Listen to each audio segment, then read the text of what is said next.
What makes a journey inspiring is that the possibility of outcome is defined by individual actions, and you can always change the course of life with just a different choice.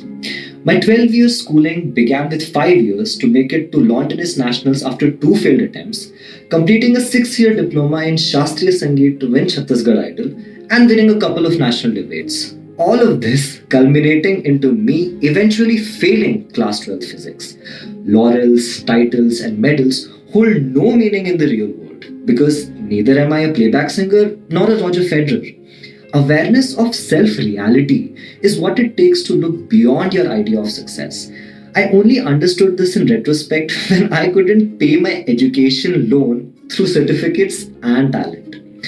Cascading impact of every little effort has made me who I am. A fact I realized while preparing and mentoring my fellow batchmates for job interviews. Cut to the past 4 years. From a 12th fail guy to winning a national marketing case for Nokia, interning with KPMG, and subsequently transitioning into the top 3 consulting firms of the world. I can vouch for the fact when I say, wherever you are, whoever you are, you're not defined by your past, but the actions that you choose. So I hope this resonates with anyone who feels lost. It is possible, and I am living proof.